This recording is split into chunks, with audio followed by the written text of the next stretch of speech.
Il a des grands yeux noirs. Il a une queue préhensile.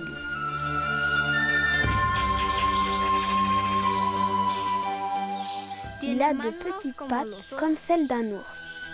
Son poil est court. Il ressemble à un chat, mais ce n'est ni un chat ni un singe.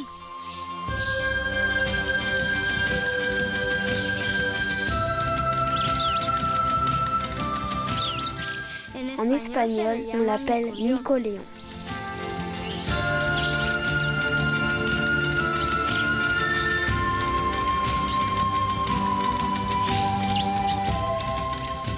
À quelle famille appartient le cacajou?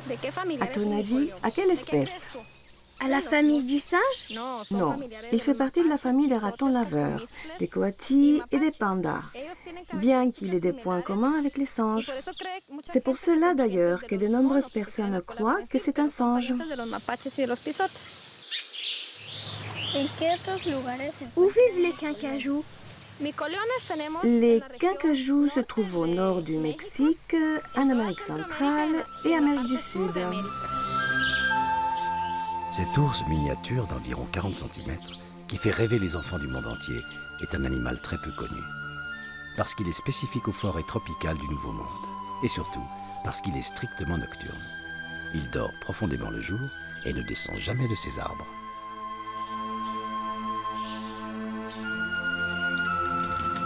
Comme les enfants qui bercent leur ours en peluche, Rosa dessinait souvent ce petit animal qu'elle n'avait vu qu'en photo.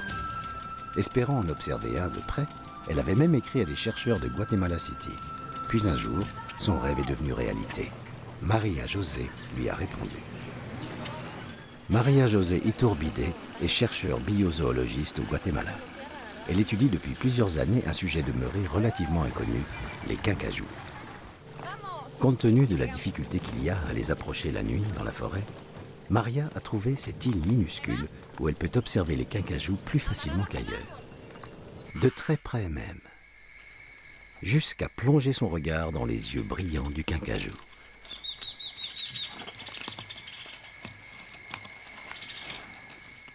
Aussi facilement que l'on peut s'approcher d'un chat, dont il a la taille, les courtes pattes, les petites griffes, les coussinets moelleux et ses incisives pointues qui le classent dans la famille des Procyon-idés.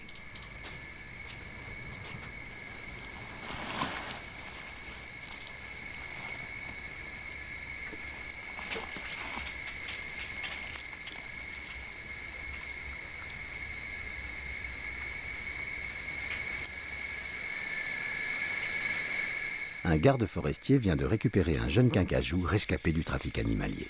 Maria en profite pour vérifier s'il est toujours en bonne santé. Sa mission consiste à étudier les quinquajous afin de mieux adapter leur vie en captivité dans les zoos. Ces recherches permettent de les soigner lorsqu'ils sont retrouvés blessés à proximité des villes, ou saisis chez les trafiquants animaliers, ou encore récupérés auprès de chasseurs. Mais en plus de son activité scientifique, Maria Iturbide se bat aussi pour que ces petits animaux à la santé fragile soient mieux protégés.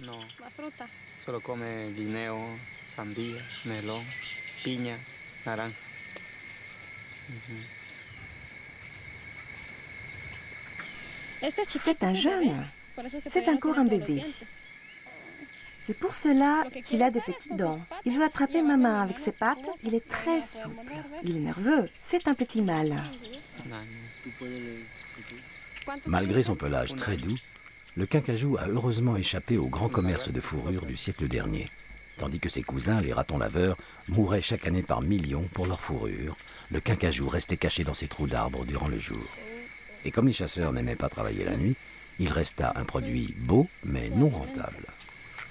Malheureusement, aujourd'hui, le quinquajou est menacé. Même s'il bénéficie en principe d'un statut de protection, il fait partie des nouveaux animaux de compagnie vendus sans aucune formalité. Posséder cet animal si attendrissant est tentant pour de nombreuses personnes. Tout petit, celui-ci semble se laisser apprivoiser. Mais plus tard, des erreurs d'alimentation et de détention créent chez lui des troubles de comportement. Alors, les propriétaires s'en débarrassent, souvent n'importe comment. C'est la veillée. La biologiste et sa jeune assistante attendent que les oiseaux multicolores de la jungle s'assoupissent. Pour observer les kinkajous, il est indispensable de se poster en silence dans des endroits spécialement choisis par Maria.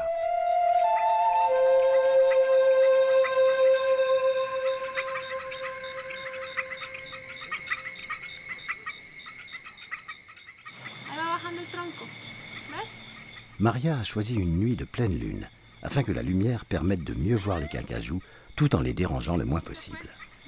À l'aide de petites torches électriques destinées plus à Rosa qu'à elle-même, Maria cherche les arbres susceptibles de les héberger.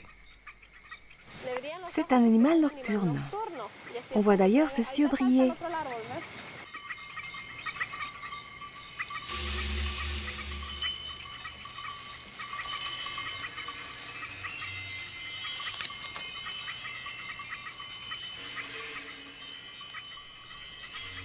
La nuit du kinkajou commence par un tour de territoire.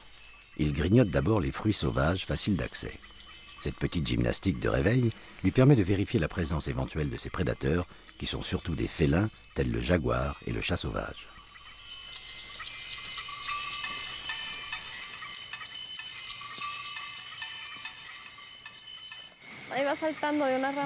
Il est en train de sauter sur une autre branche. T'as vu? On dirait qu'il joue. Il se gratte énergiquement, cela fait partie de sa toilette de noctambule. En fait, ce kinkajou est en train de déposer son odeur dans les arbres grâce aux 3 glandes odorantes qu'il possède sur la gorge, sur le ventre et sous la mâchoire inférieure. Ainsi, chaque kinkajou se réveille en marquant son territoire dans les branches.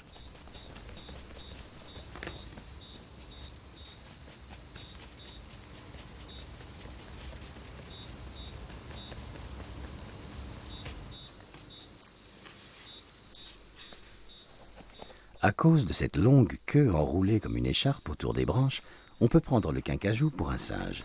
Et on l'appelle parfois, mais à tort, singe de nuit.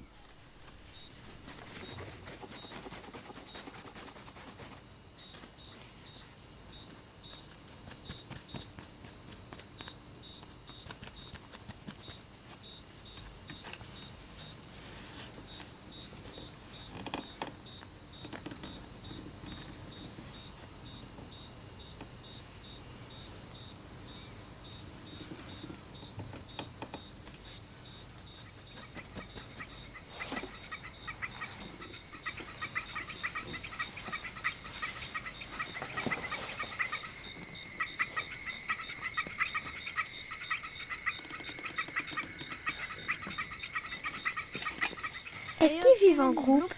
Non, ils sont en général solitaires. Il peut y en avoir d'autres dans les arbres voisins, mais ils s'évitent.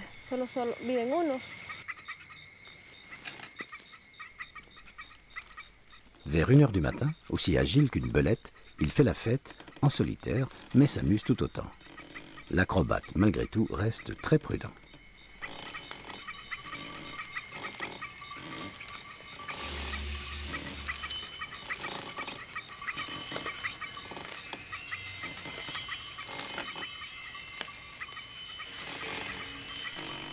Malheureusement, même s'il se déplace très rapidement, le kinkajou ne se rend pas compte qu'il est très bruyant et que ses yeux sont des miroirs qui, la nuit, réfléchissent trop la lumière des torches électriques. Il devient alors une cible facile pour les chasseurs. Son habileté, il la doit aussi à sa longue queue qui s'ancre solidement lorsqu'il grimpe aux arbres en lui laissant les mains libres pour saisir sa nourriture de ses griffes.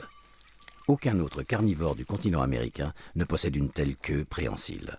À ce titre, le kinkajou est pour la zoologie un parfait exemple d'adaptation à la vie arboricole. Regarde, il est tout en haut. Cette fabuleuse adaptation à l'environnement se retrouve dans un conte du Guatemala. Il y a quelques milliers d'années, un kinkajou, qui cherchait encore à évoluer, vit un colibri. Il lui demanda de lui apprendre à voler. L'oiseau le trouva un peu fou, mais l'emmena en haut d'une pyramide maya et fit une démonstration. Le kinkajou l'observa, puis s'élança avec confiance et tomba. Depuis, le kinkajou décida que pour voler, il se servirait non pas de ses bras, mais de sa queue. 3h du matin, c'est la fin de la première nuit d'observation.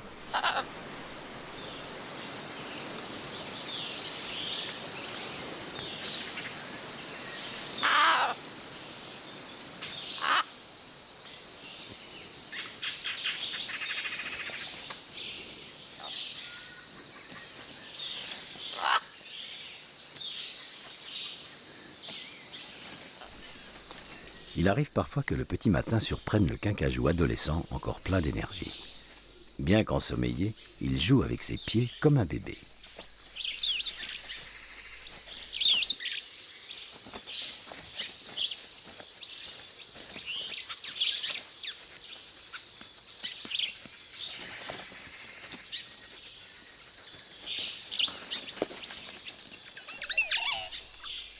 Rosa est fascinée par la grande souplesse de cet animal qui se déplie dans tous les sens. Étrange, drôle, vif et décontracté à la fois, il est pour Rosa l'image du fameux marsupilami, l'ami de Spirou, l'animal caoutchouc.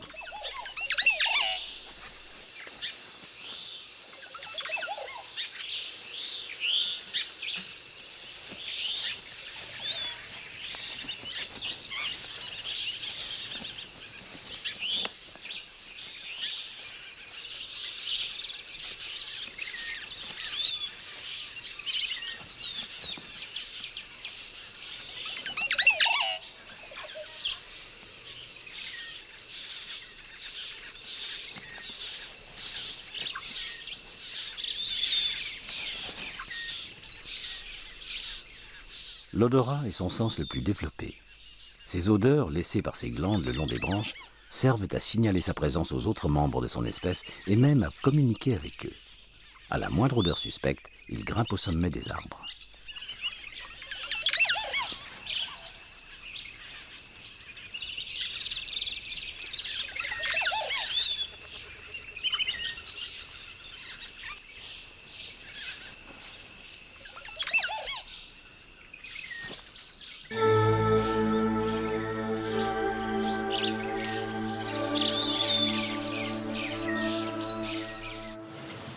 Qu'est-ce qu'ils mangent?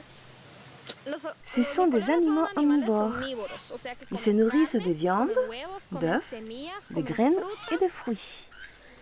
Les spécialistes ne parviennent pas à définir le régime alimentaire du quincajou avec rigueur scientifique, car il varie selon les saisons. En période chaude, il privilégie surtout les fruits, les plus mous possibles. Bananes, avocats, mangues, figues, dont il recueille le jus couché sur le côté afin de ne pas en perdre une goutte.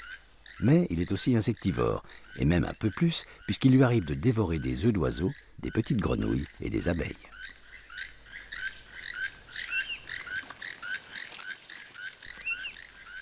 Toujours en saison chaude, l'un de ses péchés mignons est le nectar qu'il recueille au cœur des fleurs avec sa langue.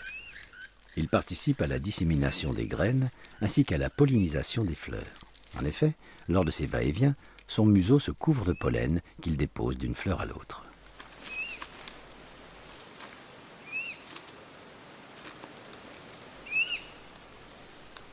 Puis, lorsque ses sources s'épuisent, il laisse libre cours à son deuxième péché mignon, le miel, qu'il adore, et qu'il se procure en détruisant les nids d'abeilles sauvages. Ce goût prononcé peut même l'amener à s'approcher des ruches d'apiculteurs, et lui a valu le nom de honey bear, c'est-à-dire ours à miel. Est-ce qu'il est en voie de disparition? Non, on ne peut pas vraiment dire ça. Mais son habitat est menacé par les humains, qui empiètent de plus en plus la forêt pour les cultures sur brûlis et détruisent son territoire.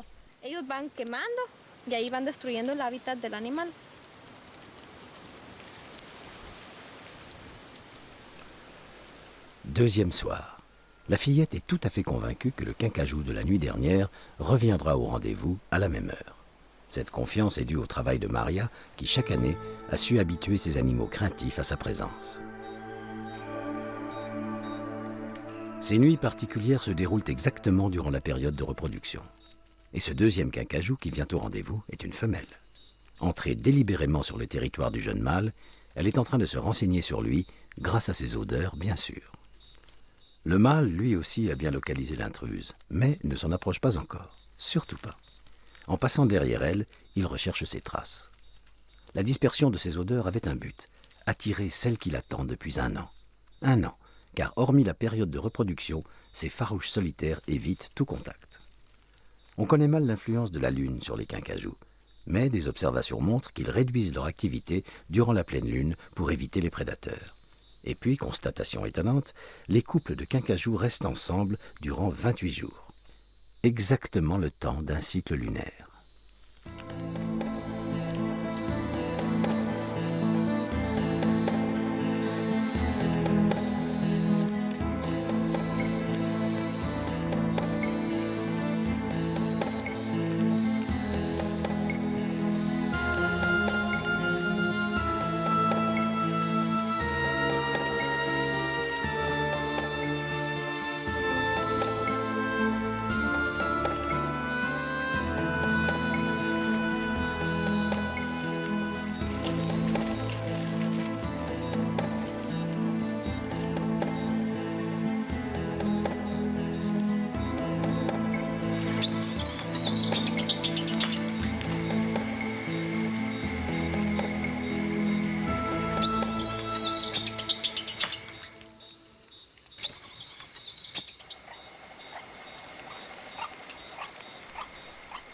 les deux amoureux n'iront pas plus loin cette nuit-là.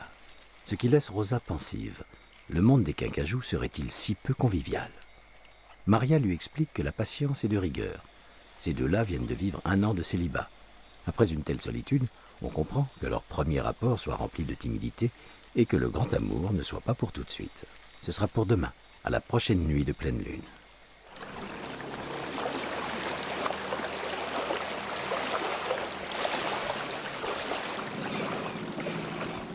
Les allers-retours fréquents dans cette île de la réserve de Tikal rythment la vie de Rosa. Chaque rendez-vous avec les Quincajous l'enchante.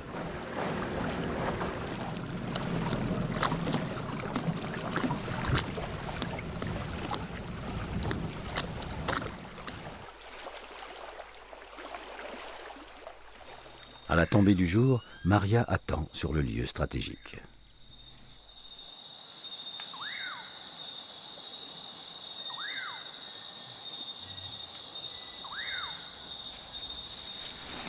Pendant ce temps, Rosa est partie à la découverte d'autres habitants de l'île et assiste à une scène familiale de pécaris, les sangliers d'Amérique centrale.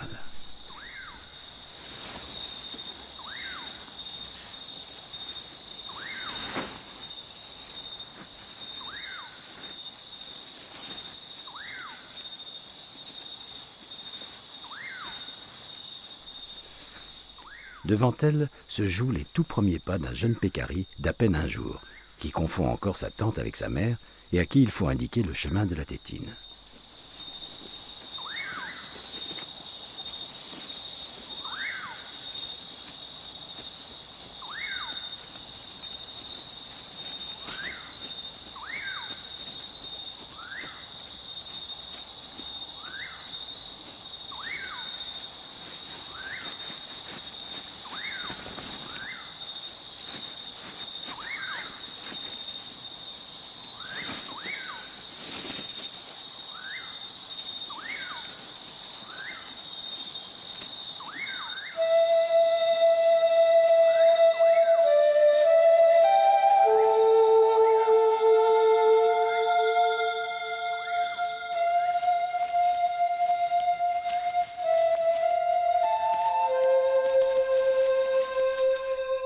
Troisième nuit, même heure. Au lever, avant de faire son habituel tour de propriétaire, le mâle bâille et déploie une langue étroite, extensible de 15 cm, qu'il plonge habituellement au cœur des ruches. Mais ce soir, peu importe à Petit Ours à Miel de rester le ventre creux. Son miel, sa fleur, son nectar, c'est celle avec qui il a rendez-vous. Ils se rapprochent, façon de parler. S'ils se sentent de plus en plus près, c'est d'une façon qui semble un peu agressive.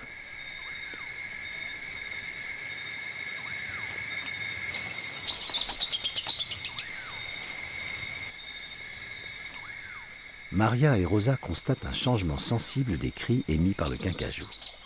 Ils deviennent soudain très variés. Maria a déjà entendu ces cris perçants qui expriment l'angoisse lorsqu'ils sont attaqués, ou bien ces grognements qui dénoncent l'hostilité, ou encore ces craquements qui indiquent, comme chez le chat, un comportement de défense. Mais ce soir, les cris n'expriment ni faim ni colère.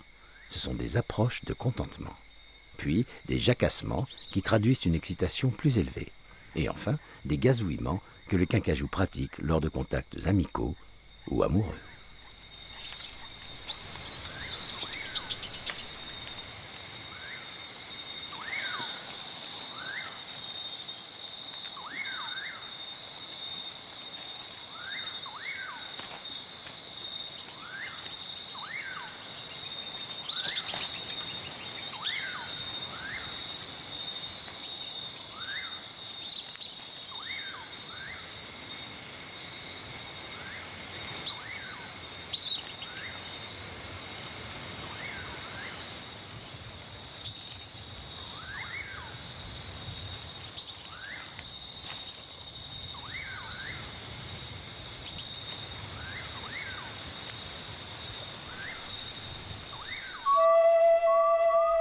Cette quatrième nuit va-t-elle apprendre à Rosa comment ils se reproduisent?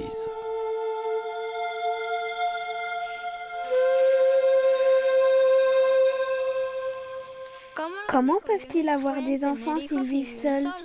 À certaines époques de l'année, lorsque la femelle est en chaleur, le mâle la cherche. À ce moment-là, il va vivre avec elle durant 1 mois.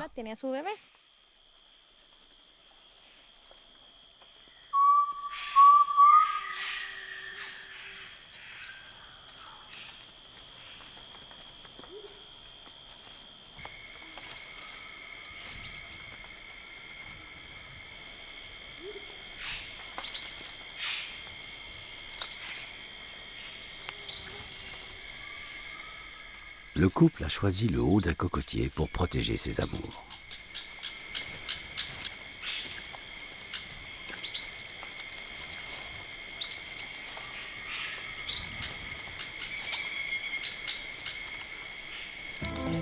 En s'accouplant, le mâle stimule la femelle en lui mordillant la nuque.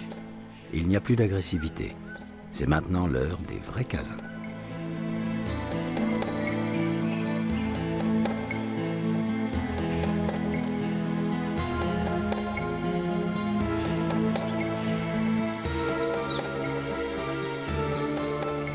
Dans la langue nahuatl des Aztèques, Quincajou se dit Ocotochtli. À cause de sa différence radicale avec les animaux nocturnes tels la chauve-souris, les Indiens du Guatemala disent que la nuit, Ocotochtli est un étranger en cette planète, comme une étoile tombée sur Terre qui aurait pris cette forme pour passer inaperçue. Ainsi, ses grands yeux, qui ne clignotent jamais, verraient les esprits nocturnes. Le Quincajou vit par ailleurs jusqu'à 29 ans. Une grande longévité pour un si petit animal qui lui permet de ne jamais rien oublier, disent les Indiens. Ces particularités ont fait du Quincajou le protecteur des enfants durant la nuit. Un petit être sympathique qui combat les esprits ténébreux en faisant des acrobaties. C'est pourquoi cet animal est souvent brodé sur les couvertures des nouveau-nés.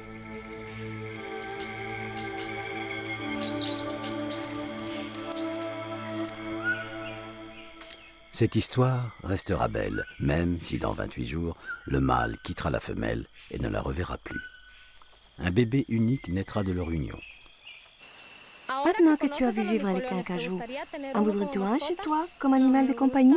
Non, bien sûr que non, je préfère vraiment savoir qu'il vit libre dans les arbres.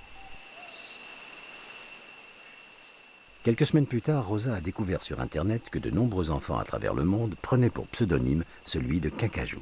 Mais aussi, elle s'est aperçue avec indignation que ce petit animal se trouvait en vente sur le web sous son nom scientifique Pothos flavus. Du coup, Rosa a décidé de réagir et a créé un club de défense. Ellos comen fruta como el árbol que está allá. Yo creo que su casa queda por allá en medio.